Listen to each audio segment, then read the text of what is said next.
Hi, how are you? Today's theme is Arctic camouflage, or Antarctic camouflage for that matter, or Svalbard camouflage. I just did a blog post about a book that I received from a Norwegian photographer, and I thought, you know what? I gotta up my snowy camouflage attire, so I'm going with this. And it also kind of matches my space pen. Have I mentioned how much I like my space pen? If not, I can mention it now. Just comment below, smash that like button when you think about my space pen. Just kidding. Please don't do that.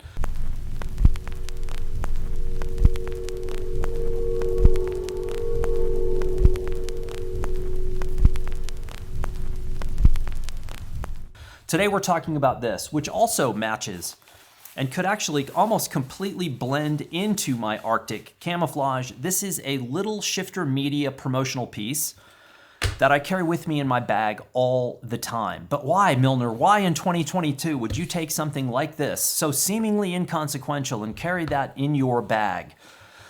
Well, I used my space pen, did I mention my space pen, to make some notes. Yes, I did. Small set of notes as to why this is important. Someone reached out and asked me about this in particular, why I would do that, why I would carry a promotional piece in my bag.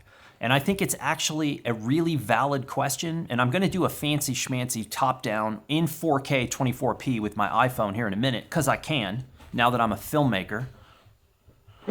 And I thought I would basically talk about what this is and why it makes an impact, especially in 2022. Let's say that I'm downtown putting out the vibe, and someone comes along that I encounter, and I say to myself, this person seems really interesting. This person seems intelligent. This person is successful. I would like to know more about this person. I would like to know more about their industry. I would like to know more about their business. And at some point in time, perhaps if the stars align, maybe there's a collaboration possible, right? This ever happened to you? My guess is yes. It might have happened today. Who knows? For crap's sake, check this out. Should I answer it like this? Hello? Not even close, Modesto, California. Don't think so. Not getting inside the wire. Okay, so say you're down, you put out the vibe, you meet this person, and you say, this is somebody I want to engage with.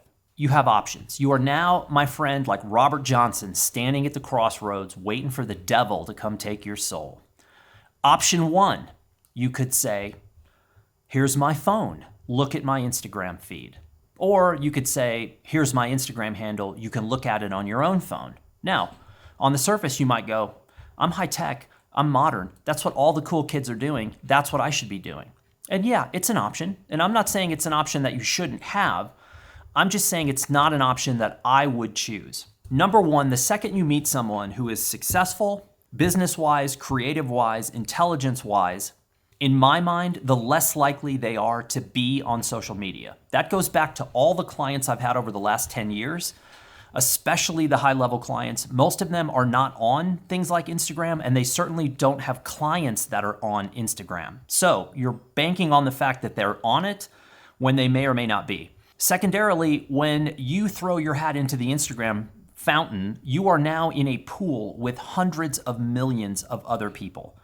That's not rare. That's not the kind of first impression I want to make, is basically you're saying, hey, everybody else does this, and so I guess I'm doing it too, and I'm just one of 10 million or 100 million or a billion or however many people are on that app. And yeah, it's going to look basically like every single other person there, because right next to you are the other 999 million people. So again, is it an option? Potentially, but it's not in my top options. Again, I'm not on it. I would never do that again. To me, it lessens who you are, and it puts a nice dull sheen on that initial encounter. Second option, look at my website. Now, there's an upside to that and a downside. Again, you're forcing the person to engage with you electronically. And I don't know if you're like me. My typical my typical web application, when it's open, has 4 to 5 tabs open at any one time. 2 shifter tabs, YouTube tab, blurb tab, could be Patreon, could be Discord, one of those things. But 4 or 5 open at one time. Very easy to get a little bit distracted and end up on another tab. Oh, I'm going to go look at shifer.media. Oh, wait a second. Oh, look, I should check my Facebook feed. Oh, look, there's CNN. Oh, look, there's Fox. Oh, look, there's MSNBC. Yeah, you're all crazy for watching those, but there you are. So again, website, the upside of website is it's a conversation. It's a place where you can be 100% you, not based on somebody else's algorithm or somebody else's design or somebody else's limitations, meaning one image at a time, a half a second thumb swipe. Not a real great place to have long written conversations when you're looking at Instagram and you're trying to scroll up and down reading a long piece of copy. When I see people do that, I just think to myself, man, what a waste that you're dumping all of that onto somebody else's place and space and ecosystem. The website is yours. Websites are a blast. If you think that they're a chore or a challenge, you're probably in the wrong field. Trust me, high-level clients will go through your website and figure out who you are. So website would be the second option. My least interesting option, social. Second, website. Third, Shazam, I would hit them with a physical printed piece. Yeah, you heard me. Physical printed piece. And I've made a handy list here of reasons why I think this is important for you. And also fun and interesting and inexpensive. Number one, it's small. Like I said, I carry this all the time, slots into whatever bag I have, always with me, does not require a battery, does not require a charging cable, does not require the person to attempt to view it in shiny sunlight by tilting it and going like this. No, it's actually pretty simple. Humans have been doing this for, oddly enough, quite some time. Number two, it's lightweight. This is actually much bigger than you have to get. You can actually get this format in 8 pages for $1.20. That seems like a pretty good expenditure in my mind, considering my flat white, soy milk, extra shot, whatever. The last time I got that was like $7. So yeah, you could get a stack of these for the same price. Number three, it's inexpensive. As I mentioned, an 8-page MagCloud Digest, $1.20. Chances are you'll pay more for shipping than you will for the actual product, so you might want to order more than one copy at a time. That's what I do. I order stacks of them. By the way, in addition to this, I have 8-page MagCloud Digests covering about 8 different stories. So for each story, I have an individual MagCloud Digest, and then if I meet someone after I've given them this, if I want to flush out the situation a little bit more, I will pick and choose of those 8 stories what I think is most applicable for that person, and then I will mail them those as a follow-up. Yes, using the mail, the actual physical mail, which is almost as cool as my Space Pen. So the mail, yes. Great way to follow up. Typically, successful people are busy people, so even if you made an amazing impression in the field, you may have to follow up a second time. Most people are adverse to talking on the phone these days. I cannot stand text messaging. I think it has obliterated our brains at a level that we will never recover from. So I'm not a huge fan of texting. Emails get lost. People also get flooded. You have any friends? Well, I hope you have friends. You ever have a friend where you looked over their shoulder when they were in their email application and you know that little red icon that pops up that shows you that you have unread mail? Mine sometimes will say 3, 4, 5, 6, 7 unread emails. But you ever look over a friend's shoulder and you see like 14,703 unread messages? That's a problem. That's why email is incredibly ineffective for a lot of people. That's where we get back to this, people. Don't worry, I'm getting to the top down. Relax. Number 4, it's impactful in a unique way. And it's impactful because this is confrontational. You cannot look at this and look at your phone at the same time. It's hard. You'd have to sort of try a balancing act thing. Print is now considered confrontational. And when you are after undivided attention, confrontation is a good thing. You do not want anything else happening while they are consuming your work. You want 100% undivided attention, which is why this is small, which is why this does not have a gazillion pages, because I need to make my point quickly and get in and get out. Number 5, it's an awesome leave behind. Like I said, if I really like someone, I'll just say, look, I really like what you're doing. I would love to collaborate at some point or at least stay in contact. And maybe there's something that we can do together in the future. Here, keep this. I think this is $7. I should have looked it up before I did the film. Whatever. It's, let's just say it's $7, whatever it is. Again, you don't have to make one this thick. You can make $1.20, and then there's virtually no pain in leaving that behind whatsoever. Because remember, if one thing, positive thing comes from this, one collaboration, it's paid for itself 1,000 times over. Just remember that. Okay, and the last thing I'm gonna say about this before I show you what's in it is that this, my friends, if you so choose, can come with a level of specificity that doesn't get any better. Let's say that you're walking down the street and you have an arrow through your head. Not a real arrow, but one of those plastic ones that comes with a band that wraps over your head, but it makes it look like you have an arrow through your head. As a kid, that was ranked right next to like silly putty and the jar of fake peanuts that you open and the snake flies out. Those were the things I wanted more than anything else in my world. They were the symbols of absolute success in the world if you had any of those. So let's say that you're walking down the street in Santa Fe and you have an arrow through your head. You're probably gonna be the only person out there with an arrow through their head. So I would immediately be attracted to you and wanna know a little bit more about why you did that, why you have that. Let's say that we had an amazing encounter. I figure out that you are, I don't know, a cybersecurity expert, and I'm interested in that field, and I want to know more, and we want to stay in touch. I can go home and I can tweak this in the software to make a version of it specifically for that person. So instead of having Shifter Media on the cover, I could have a little Shifter Media, and then I could have, I don't know, an illustration or a drawing of a human being with an arrow through their head as a reference to the encounter that we had, the specific encounter that we had on the street. The same exact thing applies when you're meeting with photo editors, gallerists, curators, agents, art buyers, anybody that's in the photo industry or the creative fields in general that you've met with, that you've had a great encounter with. You can then go home and tweak the individual portfolio for that person. And that is not something that's been around for a long time. It's also something that historically would have been incredibly expensive to do, and it's no longer that way. So let's recap, shall we? Because I know that's what people love. Please make all films under 60 seconds and recap everything. Number 1, it's small. Number 2, it's light. Number 3, it's inexpensive. Number 4, it's impactful and confrontational, the double whammy.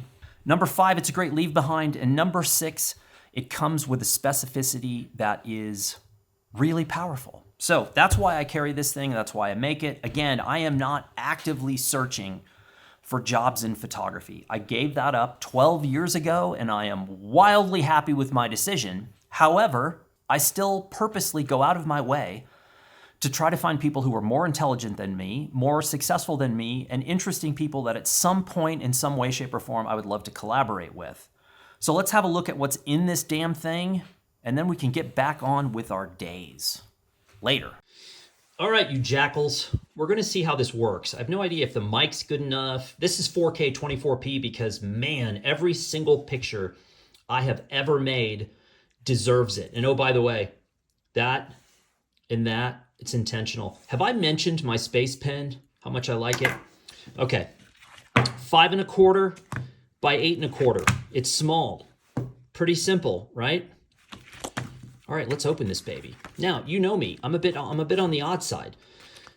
Okay, just a little drama to start, lightning. By the way, this was shot folding 6667 Fuji folding rangefinder, handheld in the middle of a golf course, nearly got myself killed, made the picture.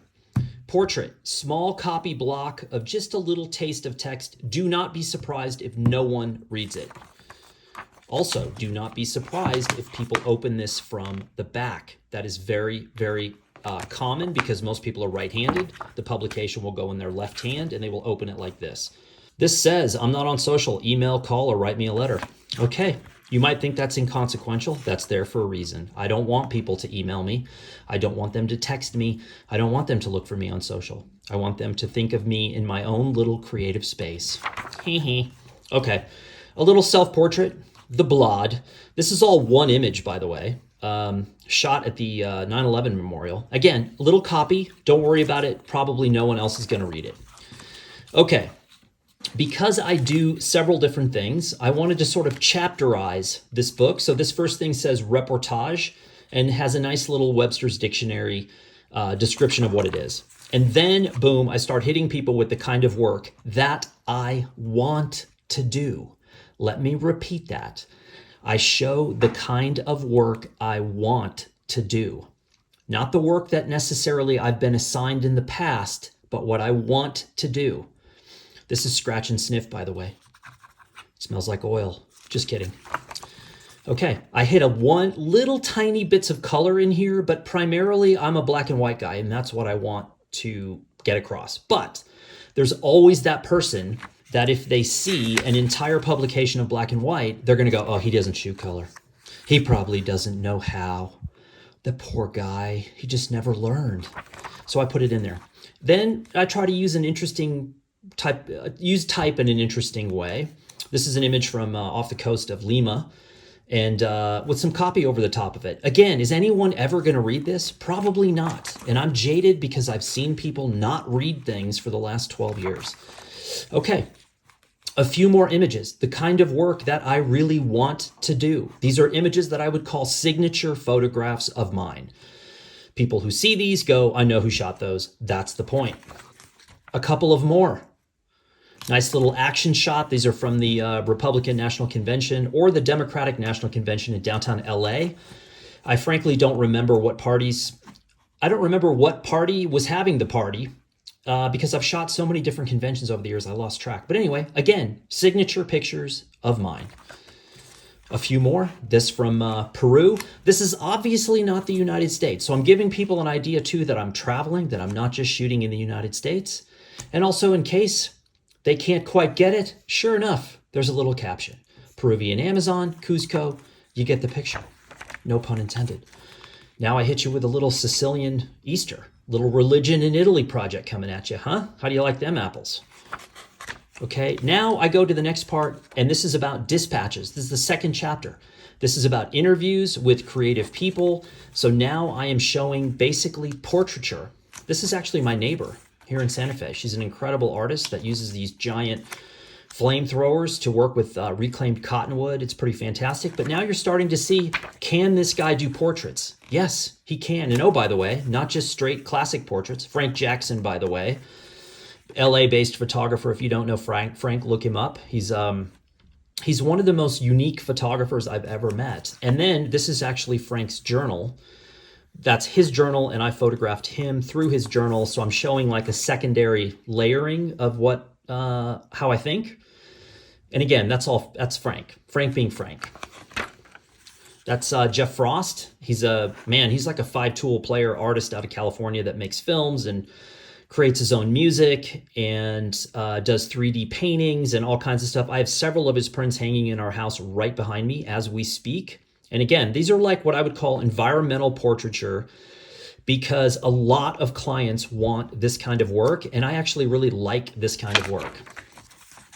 These are Fleming. For everybody I've heard me talking about Fleming here on my YouTube channel and also on my site. Fleming's a photographer based in Copenhagen, and I made these when he came to visit in California. And again, I'm just showing sort of my style of portraiture. This is Claire Rosen, who I would call the female Indiana Jones. She's also a photographer based in Pennsylvania, one of the most creative, industrial, adventurous photographers I've ever met. She is a powerhouse. And so again, I'm adding little hints of color that yes, I can, when I see a tree in bloom, I can work that into a portrait. Whereas this is a little bit more of my style of portrait with this kind of rim lighting and backlighting and just a lot of open space with the subject small. I would say this is more classic me, but that's more, yes, I can also shoot color.